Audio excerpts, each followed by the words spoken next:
Hey guys, welcome back. I'm going to be working on the sides first on the Taito cabinet. I want to get them sanded down flat. There's some swelling, which is very typical of this MDF material. So I want to get this sanded down. There's some holes on each side that are extra, which I don't know what they're for, but we're going to fill those in and get this nice and smooth so that we can put some primer on it. So I want to sand down both sides. I'll probably do one side, put the body filler on the spots, sand the other side, because when I get done sanding the second side, the first side should be ready to sand the body work down. So I'm just going to go ahead and get right into it. I have 80 grit sandpaper on my sander, and we're going to start knocking this thing down.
I'm going to switch to my bigger sander because that's taking a while. This is going to go a lot quicker.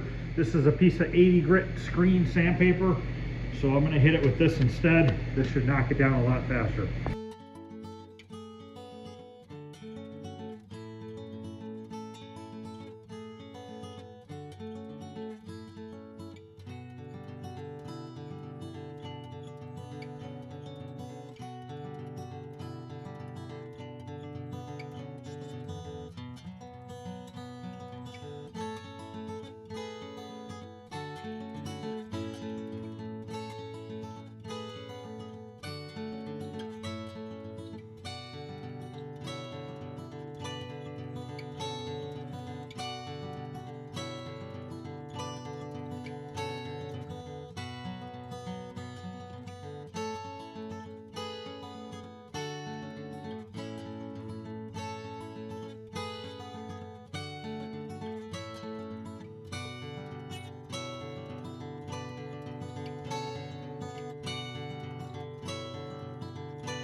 Okay, they're sanded down. As you can see, it made a huge mess.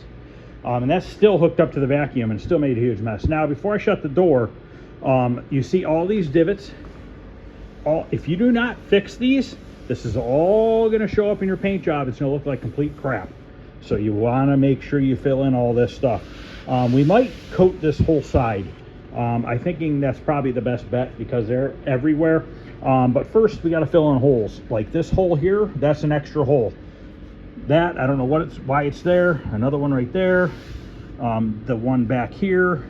So we have holes that we need to fill in on both of these. And you can see there's even a deep scratch here. That will show up in your paint job if you don't get rid of it. We have extra holes here. A bunch of them right here. I don't know what these are for. But if you notice how the green paint is staying around these areas because these are low. We're going to fill these in, okay? We're going to fill right over those holes, then we're going to re-drill those holes out. What that's going to do is when you put the carriage bolt into the wood, it's going to keep the carriage bolt from sinking real deep into the wood and looking like crap.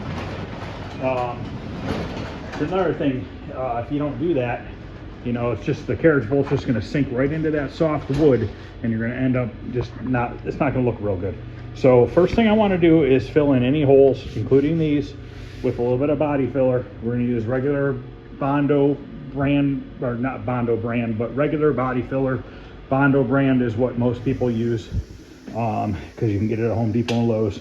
So I'm going to mix up a batch of that, and we're going to put that on. And from one sanding, look at all that dirt. So if you're not wearing masks, it's just all going in your lungs. You don't need to breathe this crap in. Who knows what it is? And I'm sure it's not good for you. I got to clean up this Bondo spreader. It's got dried Bondo on it.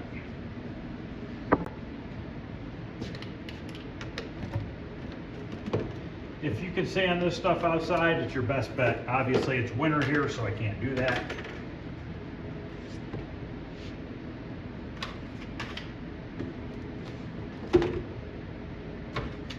Now I'm going to try to get any big divots that I see as well.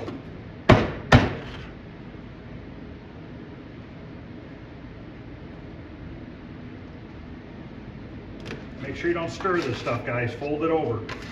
Stirring it causes air bubbles.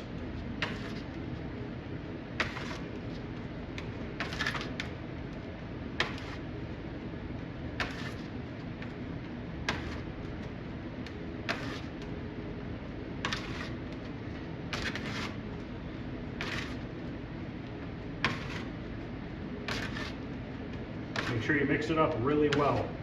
If you don't get all the hardener into it, it's not going to work very well.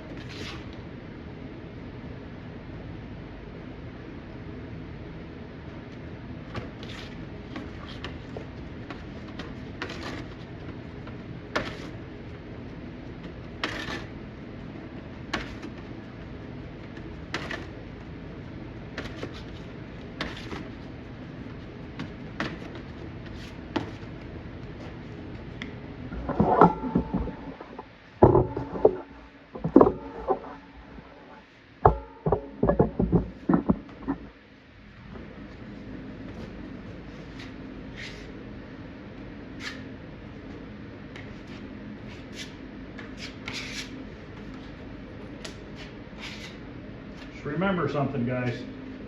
The smoother you put it on, the less sanding you have to do.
All right, I think I got the real big stuff.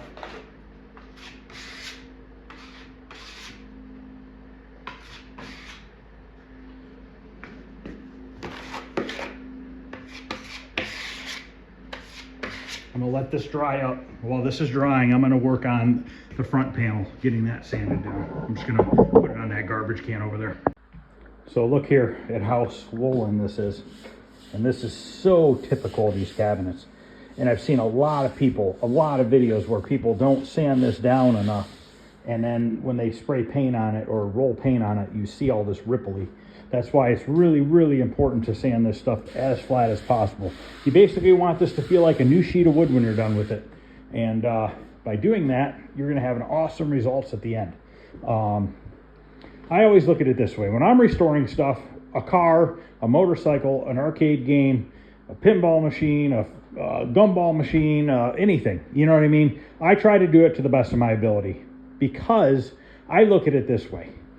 The better you do, the longer this thing is going to last. If you just want to half-ass it and just throw it together, I mean, is it really going to last that long? Probably not. I'm trying to preserve the wood and the cabinet, not just cosmetically make it look good. I'm trying to prolong its life so that it can last another 30, 40 years on top of what it's already lasted. That's just how I look at things. You know, I just try to do to the best of my ability. Am I perfect? No way in hell. But I try to do the best I can from the knowledge that I have doing it, you know what I mean? And that's just what I try to always look at when I'm doing something. So now I'm gonna sand this down. It's gonna make another huge mess while these other sides are drying.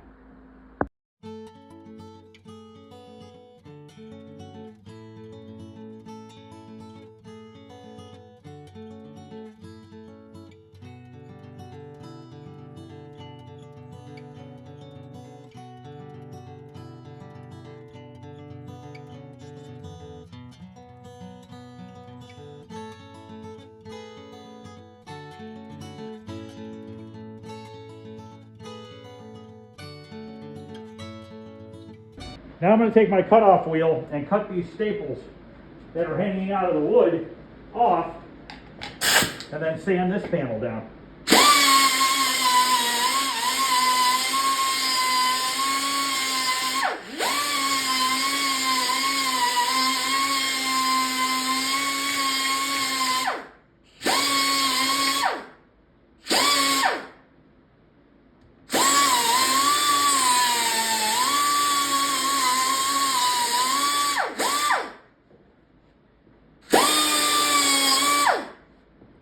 Factory had a bunch of them sticking out.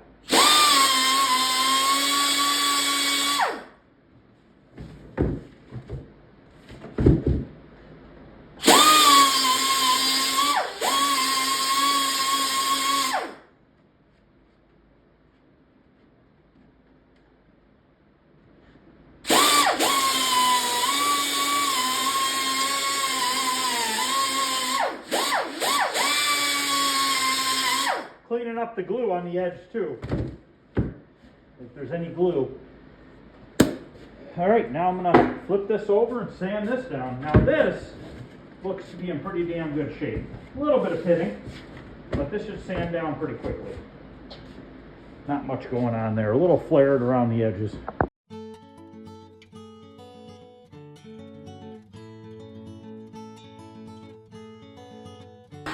Okay, now this panel is ready for primer. It was in good shape. We're going to end up primering this cabinet probably twice because this material really soaks up the primer, and the first primering never looks great on these, so we'll hit it twice with primer. So once again here, I'm going to cut the staples that are hanging out of the wood off, clean the edge up, flip it over, and start sanding the top.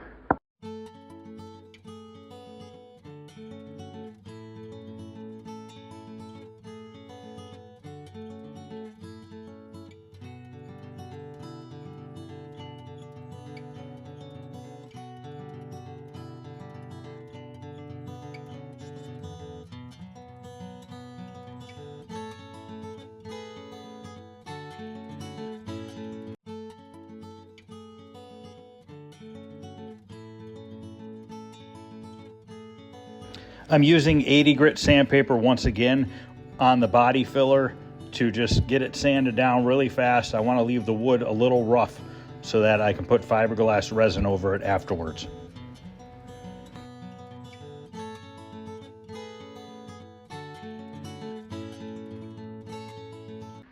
Okay, all these sides are sanded down and everything. Now, I'm not going to drill the holes back out yet, okay? Because there's a reason.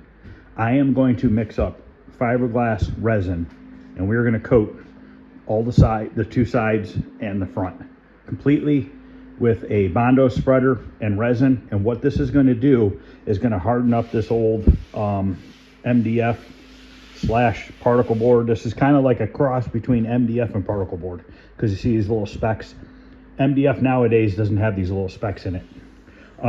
So I'm going to mix some up now. Now, when mixing up fiberglass resin, the mixture is, for every 1 ounce of resin, it's 10 drops of hardener out of one of these tubes.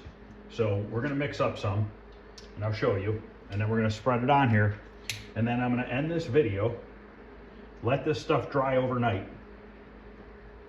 Tomorrow we will do any last bit of, I cut this too big, I think, any last bit of body work we have to do. I'll finish it tomorrow and we'll primer it. Now, when I finish this video tonight, I am going to grab my two sides and my front, sand them down, do the exact same method I did here with the body filler and all that stuff, and put resin on it, so that can also dry tonight, so that tomorrow we can primer everything. Now, these parts here, I put a piece of yellow masking tape on the back side with a 1 on it.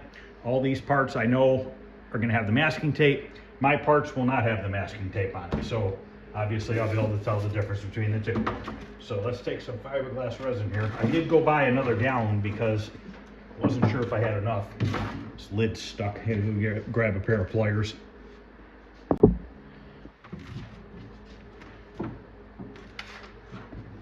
So I'm going to mix up 5 ounces.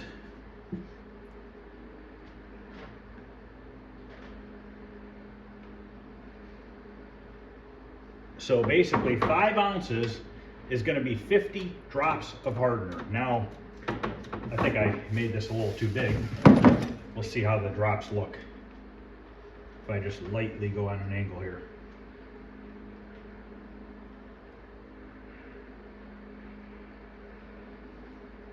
Might be all right.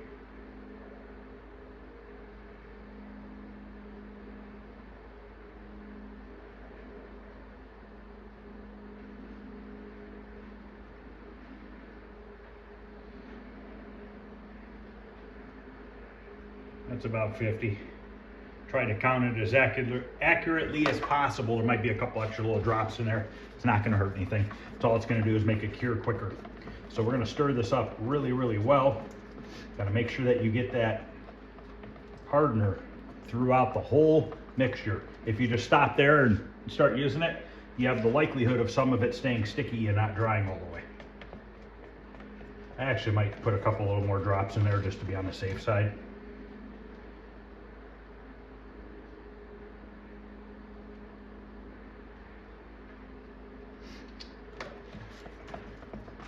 And we're going to pour this and use the Bondo spreader and just smear it around the whole cabinet. I'm probably going to have to mix up a second batch. I didn't want to mix up too much and waste it. This stuff's $60 a gallon now, but it goes a long way. And you can use wood hardener. I personally do not like wood hardener. I don't trust it when using automotive paint. I don't know that it will cause a reaction, so I don't use it. I stick with all automotive products because that's just what I do. And I don't have to worry about having a problem with a different product possibly not cooperating with my paint that I use. So we're gonna pour some on here. Now, you can use a paintbrush, but I don't recommend it because it's just gonna make it kind of rougher. That's all we're doing here is we are pushing this stuff into the pores of this material, okay? And we are essentially just hardening this up. And it's going to prolong the life of this wood dramatically because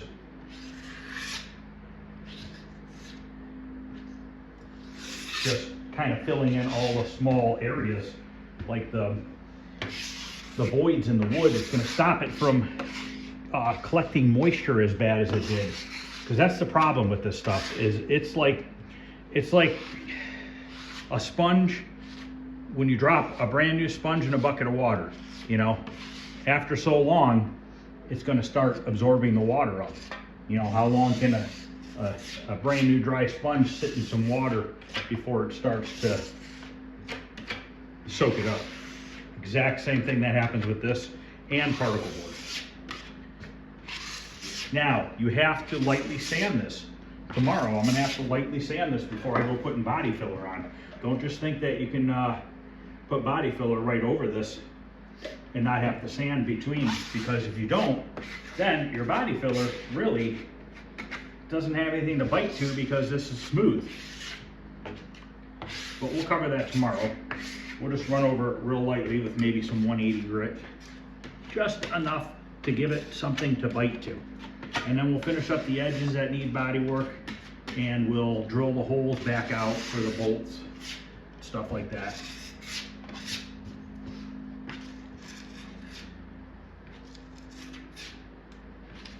This will fill in some of those little pop marks that were in here. I am going to primer this thing twice. That will take care of them as well. But you can see here, I mixed up 5 ounces, and we should be able to get all 3 panels out of it. It's gonna be close. So I'm gonna go ahead and keep doing this. I'll record it and kind of just fast forward through it as we're doing it.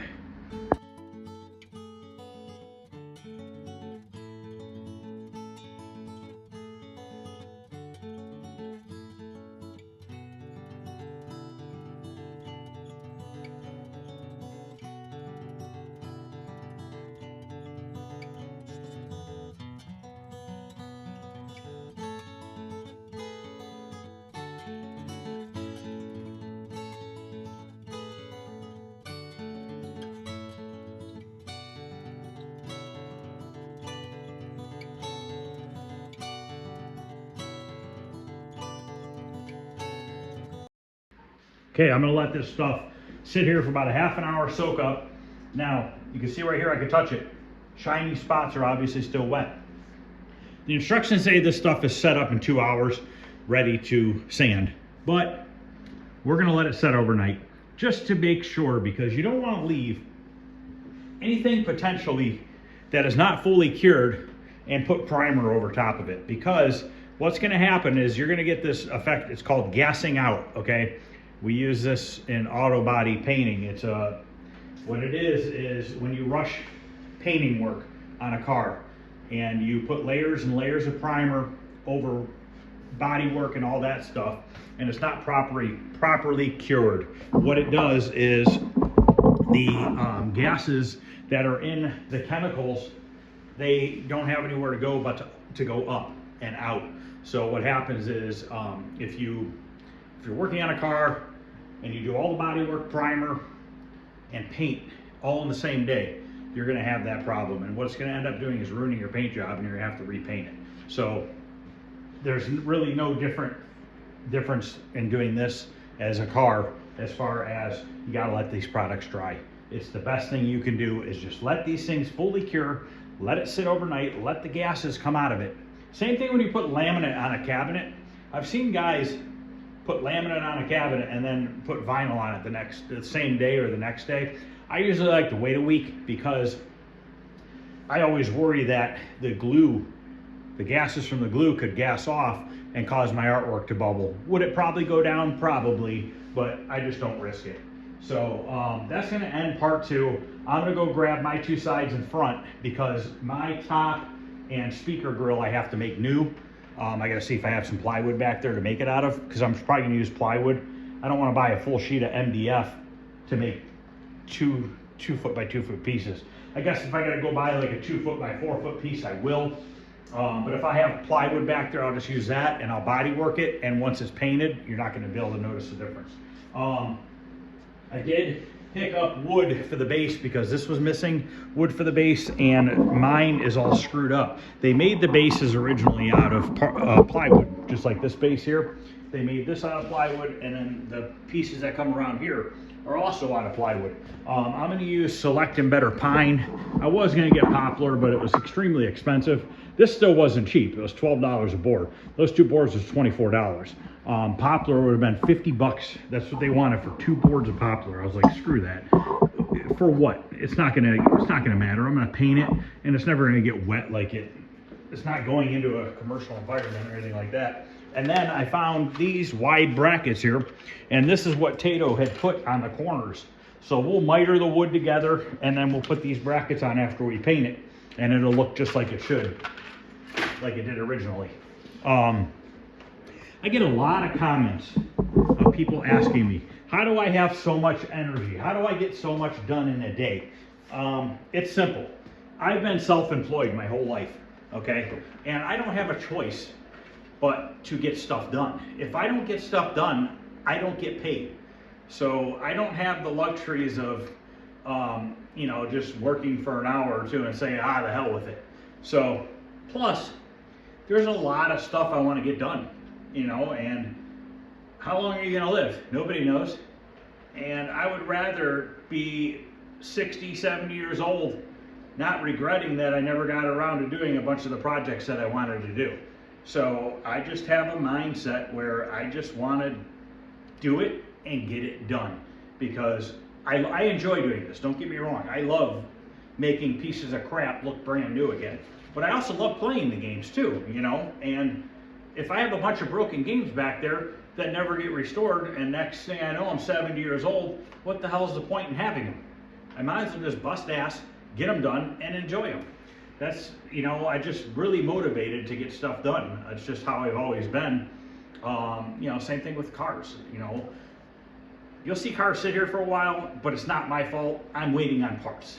And it's frustrating because when I build a car for myself, I order everything in advance, and I'll have everything here to do it. Eventually I'll get into probably buying and selling my own cars here in the future, and they'll be getting done fast because I'll have the stuff when I need it. But that's just all there is to it. I came out here, well, I worked on the truck this morning. I got the whole front end put together, not all of it, but a lot of it put together. And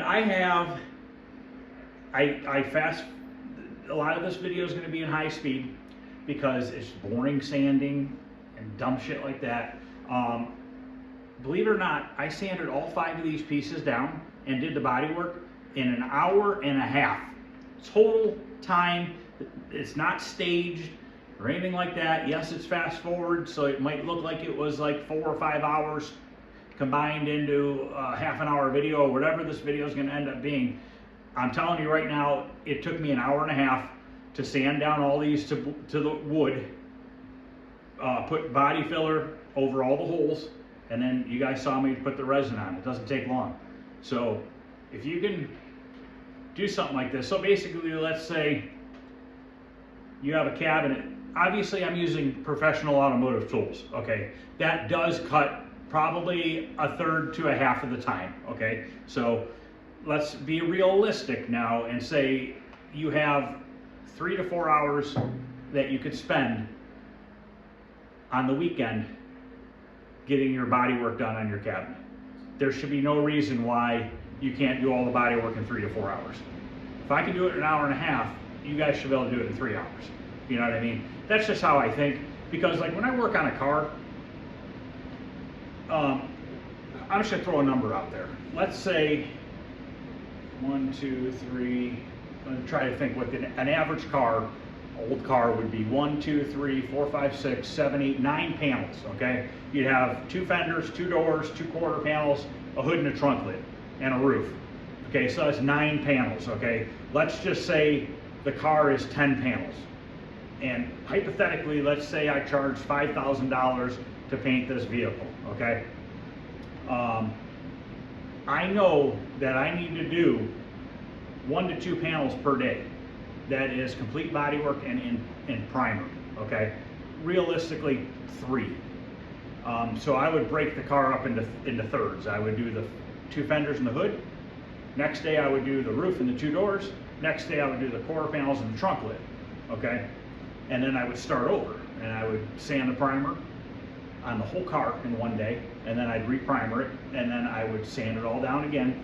You know, you got to kind of like break everything down as, once you've done enough of this stuff, you can figure out what it takes to do something. So it might look like I have a ton of energy, which I do have a ton of energy, don't get me wrong, but a lot of the stuff is just fast because I've done it for 32 years. 32 years of doing something, if you're not fast at it after 32 years, then you definitely did something wrong.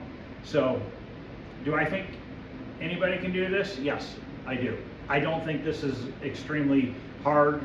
You don't have to be a rocket scientist to figure it out.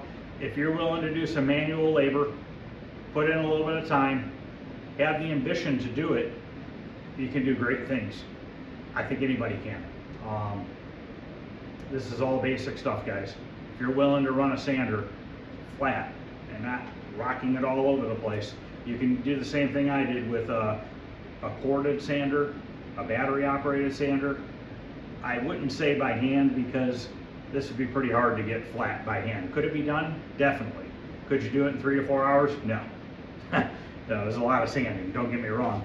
But that's just how I've been. You know, I just try to, you know, it's 7:40 at night right now, Sunday night, and I'm in the shop still, and I'm gonna spend another hour and a half out here to get the other two sides, probably an hour, because I don't have to do the other two panels because I gotta remake them.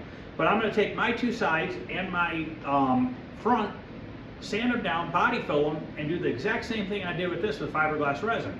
Now, could I blow it off until tomorrow? Yeah, I could, but why not have them both ready tonight so they all can dry overnight? Tomorrow, I can do the body work on all of them and primer them all in one time. And then, you know what I mean? I'm really far ahead at that point. So that's what I plan on doing. So thanks for watching, guys. If you have any questions or comments, feel free to ask. If you wouldn't mind hitting the thumbs up button, I'd really appreciate it. If you haven't subscribed, consider subscribing. It doesn't cost anything. Just lets you know when new videos come out. And once again, any questions or comments, feel free to ask. I try to answer every single one. Every once in a while, I'll miss a comment. I try not to, but sometimes I overlook one. But I really do try to get back to everybody. And that's pretty much it. I want to show you one more thing on this before we stop. The bottom of the one side of this cabinet was really swelled up, okay? This side down here, it was 1 inch thick, okay? Obviously that's recessed.